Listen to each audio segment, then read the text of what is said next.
Hi everyone, thanks for joining us today. My name is Katie Smith and I am here to talk with you guys about genealogy.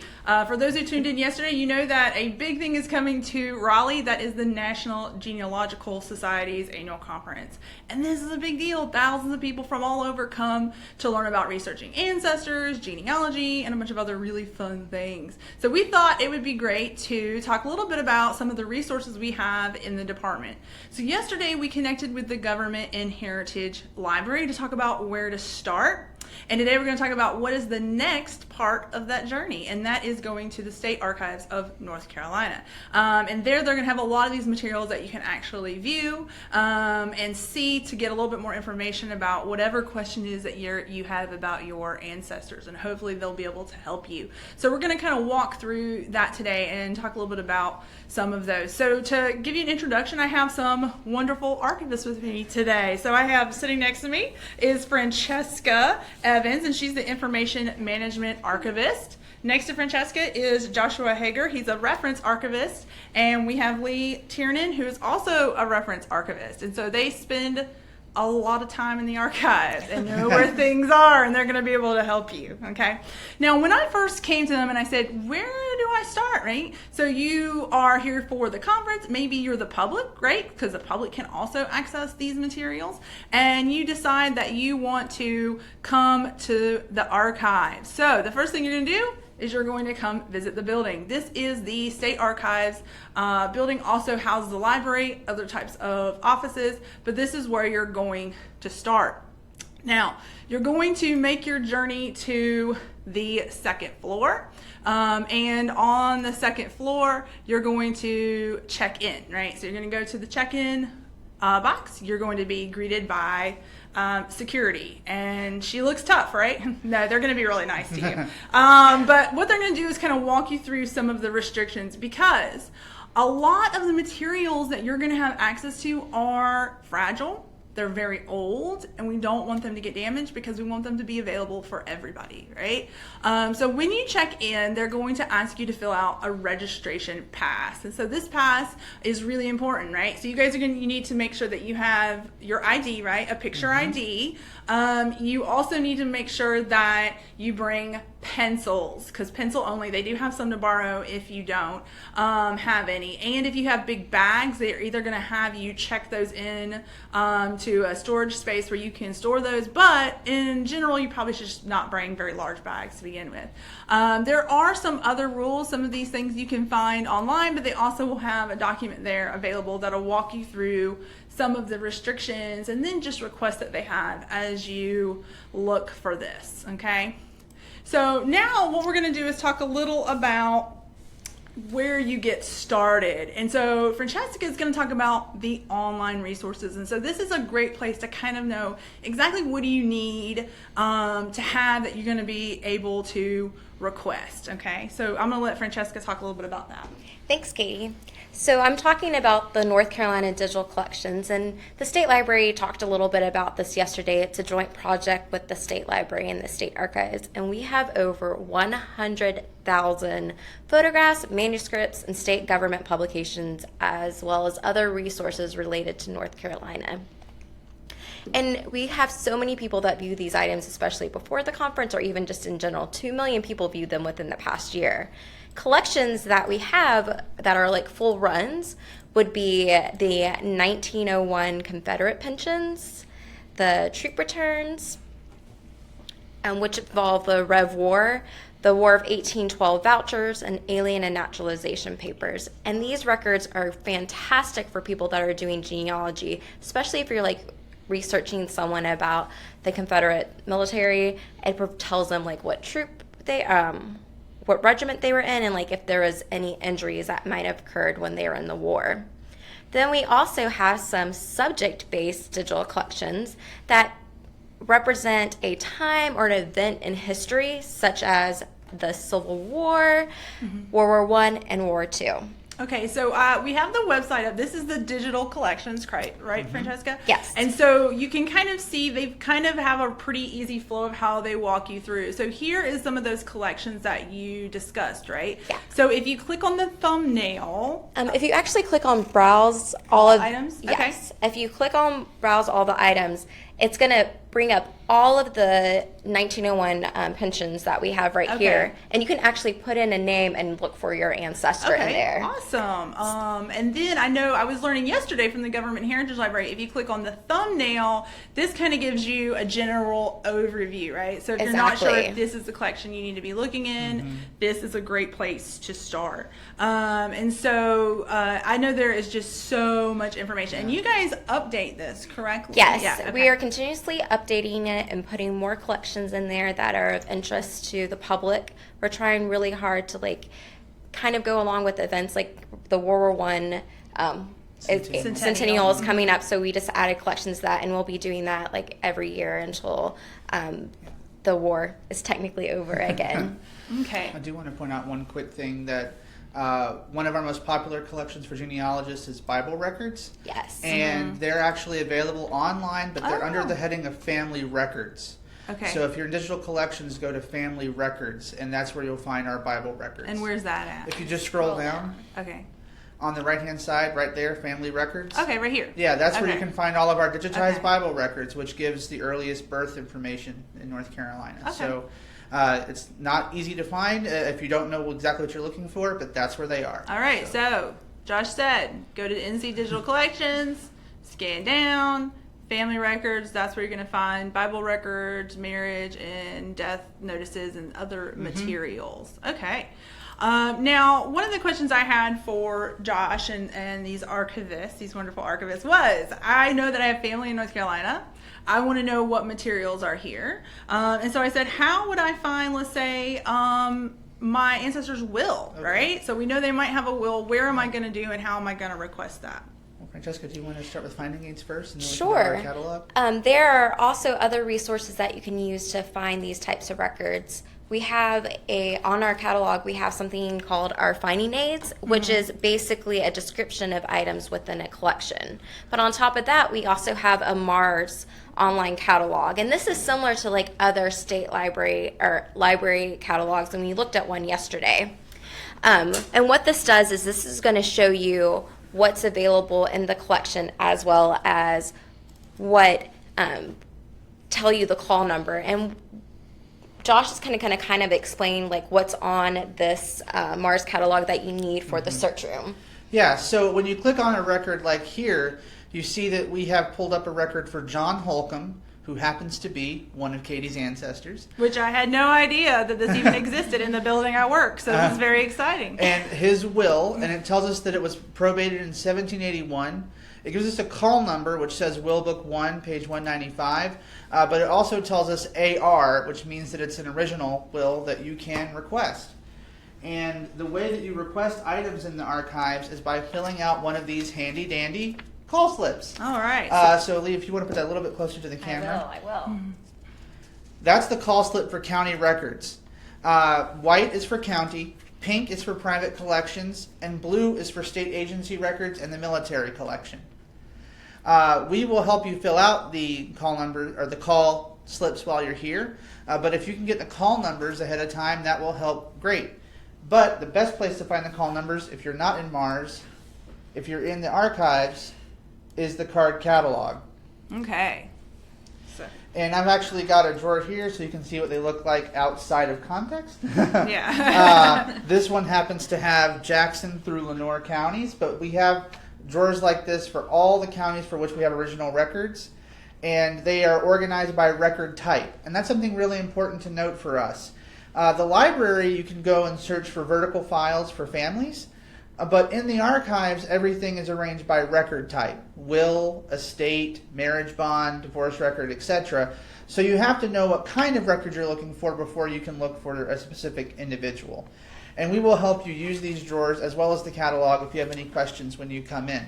But when you pull the call number from here or from Mars and fill out your call slip, you will turn them in to us, at our front desk, and then our stacks are closed. You can't really browse our materials, unfortunately, but we go to our closed stacks and we pull an item for you like this.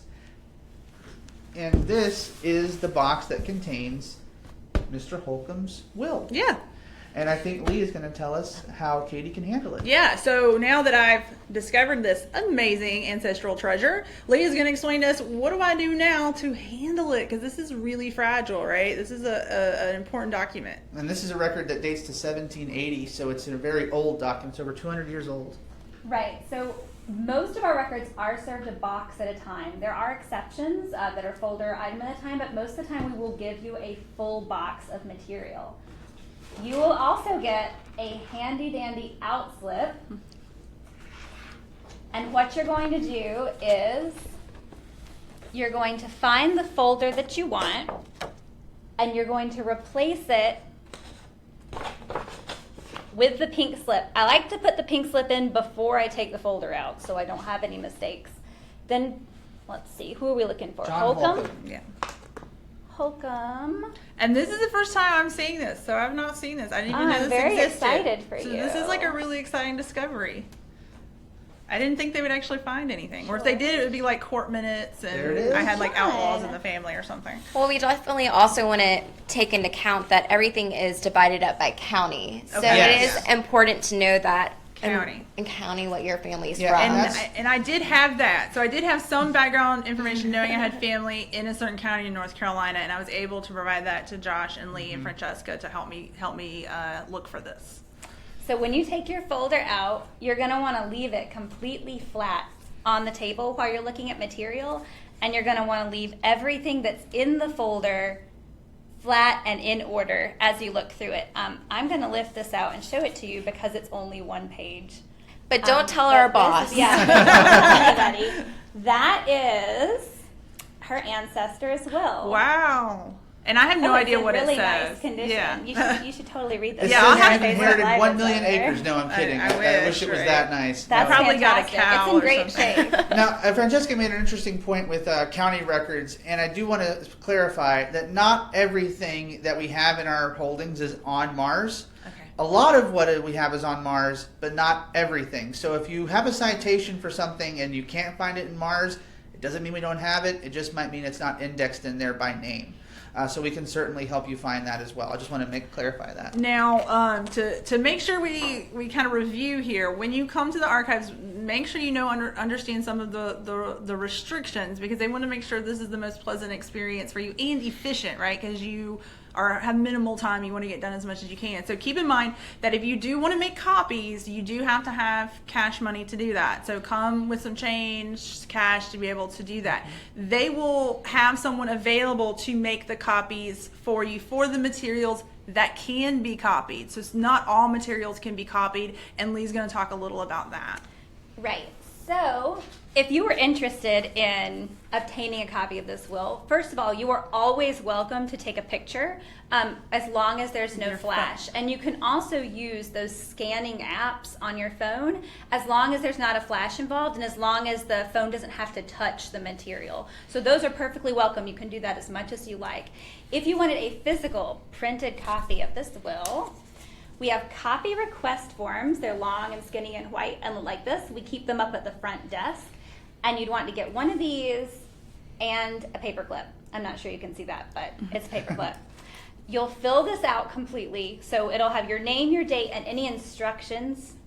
And you're going to fold it and attach it to the top of the folder. Or in a case where there's a lot of documents in one folder and you just want one, you can carefully attach it to the document. All right. And then that goes back in the box. And you can keep using the box after you flag this. It'll go back in the box where it came. And when you're completely done, you'll bring the box up. I don't know if you can see that. With the little flags sticking up. Oh, you can't see it great. But It's there. it's there. And you just leave the box lid open when you bring it back up so that staff know that you have copies. Yes. that you need to have made.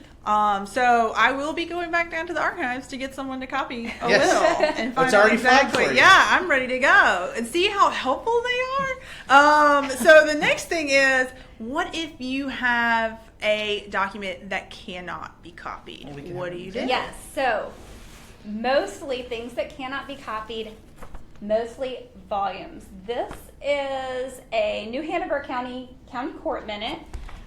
We cannot put these volumes on the copier. So you have two options there. You are more than welcome to, of course, take pictures or use your phone scanner with this.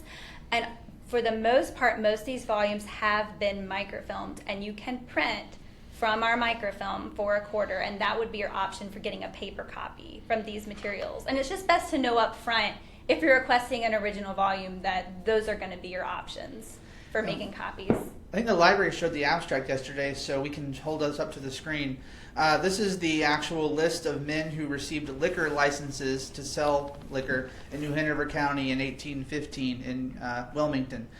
So the library showed the abstract yesterday, and this is the original record, so that it shows you that you can find the abstract in the Government Heritage Library, Yeah. and then you can find the original with us. Yeah, so we talked a little bit about starting at the Government and Heritage Library. So when you show up for come to the building and you want to start your research, you're going to start in the auditorium of the building we showed you. And they're going to have stuff there to kind of help direct you where you need to go. And many of you are probably going to go to the Government and Heritage Library first, where they're going to pull an abstract. And this abstract is what's going to guide you and make your process a lot easier for when you get to the actual archives, where they're going to be able to help you pull these items that you might need access to. Okay, now, so we talked a little bit about handling these materials. It's really important. Once again, pencil, don't be rough with it. A lot of these things are probably common sense, but we just want to make sure that everybody has a good experience. Now, the other thing is, you might want to know about land ownership, right? Exactly. So how would I find out? So I have a will. I know that he left something to somebody. It might be property, it might be whatever. How do I go about finding this land that John Holcomb had? Yeah, so that's a great question. Land is one of the most interesting things people can research, but it's really interesting to point out that most land records in the archives, especially deeds, which show land ownership, but as well as land grants, are on microfilm. They are the real deal. This is the microfilm reel. Yeah. Microfilm is photographs of original records. But we have microfilm of records that we don't actually have originals for here in the archives. So we have microfilm from all 100 counties, and we can certainly help you use our special readers upstairs. And like Lee said, it's a 25-cent charge to make a photocopy from here. Unfortunately, we don't have the machines that can scan from microfilm. But you can make a copy. You can order a reproduction of an entire reel of film. That process takes a couple of months, but you can do that as well if you want a digital copy. So microfilm reels, you will probably be using at least one during your trip here to see us, depending on the kind of record. In addition to deeds and land grants, the most common thing used on microfilm is Revolutionary War, Army account books, and pay vouchers, which are also indexed in MARS. So if you see that it's a Revolutionary War Army account entry, it will be on film. So if you know you're going to be using film, just make sure you bring change or bring cash. We can give you change in the archives. Just to plug the North Carolina digital collections again, and when he was talking about Red War, I just want to mention that we have troop returns available on our digital collections. So if you find something that you're interested about, the Red War, that is an option for you to look at. And scroll down to T. So, okay. It's right there. It's new on the far It left. has The troop returns. Okay, so this is where you would go to get that. Now, one of the things that I know that you guys mentioned that a lot of people will be coming for the seal that they need to make a lot of these documents official. So I thought this was really interesting when they were talking to me about this. So can you talk a little bit about how to make that the easiest for people who might be needing to get these documents for membership into societies or organizations, etc.? Do you want to take that one? Yeah, so everything, when we make copies, when you flagged something for a copy, we automatically stamp everything, so that will be fine. If you make copies in the microfilm room, there are stamps available for you to stamp your own microfilm copies in there. And so you'll want to remember to do that if having a stamp is important to your project or membership in a society. If you physically have to have that stamp, this is the time to be able to get that. So they'll be able to help you with that. Now, one question I had, Lee, about the box. Now, you can only pull one box at a time or request one box at a time. Is that correct or no? You can request, typically when it's not the conference, you can request as many items as you want at the time. During NGS, we ask that you limit your request to 5 record pools at a time. Okay. But we only can give you 1 box at a time. Okay. We can give you 3 volumes at a time, though. Okay. So if you requested volumes, we can hand those out. We can hand those Exactly. out 3 at a time. That's not a problem. Now, do you guys have the 2-hour time thing and then people have to come back in? Yes. Okay. Can We you have talk a a little bit 2-hour about that? time limit Okay. during NGS. If the room is full and we have a capacity of 40 researchers, so if we have more than 40, we will ask to enforce a 2-hour time limit on research. And if you're not quite done yet, hopefully someone else will volunteer. But if not, you can certainly come check back in the auditorium and just restart the process and restart your clock.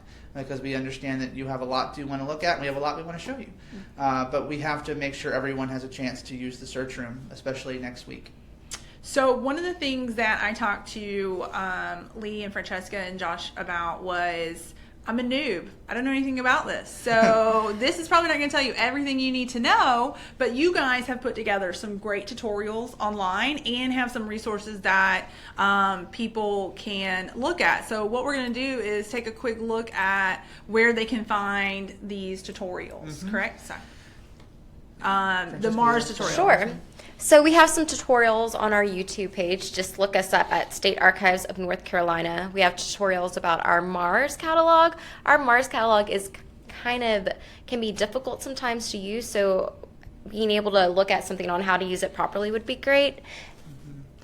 And the best part is you can watch this over and over and over. So if you're like me and you're still not understanding what you're seeing, It's always there. It's always there. And so these are really great resources that are going to show you kind of how to get through the Mars database, right? Exactly, and it's going to show you like exactly what you need when you come to the state archives. Even speaking about this, like one thing that we thought about was if you could like save a digital copy of something that you're interested in looking in, like at the Mars catalog, just save a picture of that, you can do a print screen or even actually print the item out. So you can physically like bring that piece of paper to the archive staff and they can help you decipher it if you need more information about it and how to request it. I do want to point out a common misconception.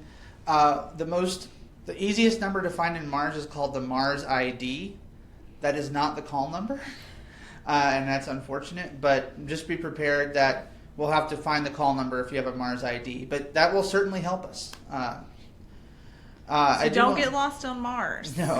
All right. No, don't get lost on Mars. Yeah. But we also want to point out one of our researchers actually prepared a tutorial from the researcher point of view that's available as a free webinar through the North Carolina Genealogical Society. Diane Richard prepared how a genealogist uses the state archives and the State Library of North Carolina.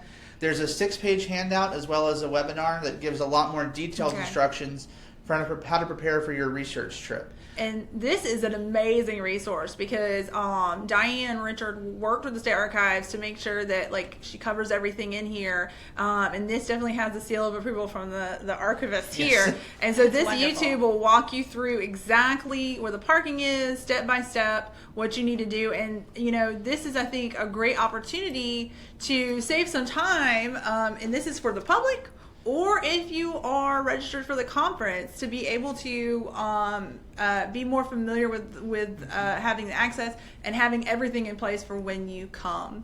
So I know we talked a lot about quite a few things today. And so all of these things are online. Please do, if you have questions, you can contact the archives in several ways. You can put comments in this video and they will be glad to get back with you.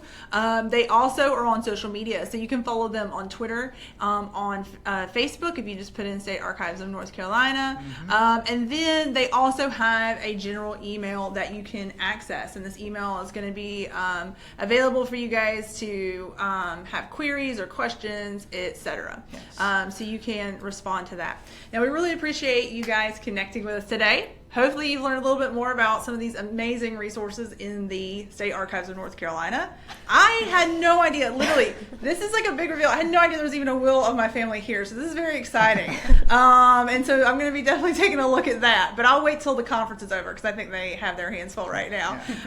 But we really appreciate you guys connecting with us today, and I hope you guys have a great rest of the day. If you have any questions, don't hesitate to reach out to the staff at the State Archives because that's what we're here for you guys. I do want to do two quick notes that I want before I forget. Number one, as of today, our brand new online store is available where you can request records ahead of time. Okay. So if you don't get a chance to see everything, it's available now through our website. You can click on requesting records by mail, and it's really awesome that it's up there now. So that one. Yes. So if you click requesting records by mail, one down.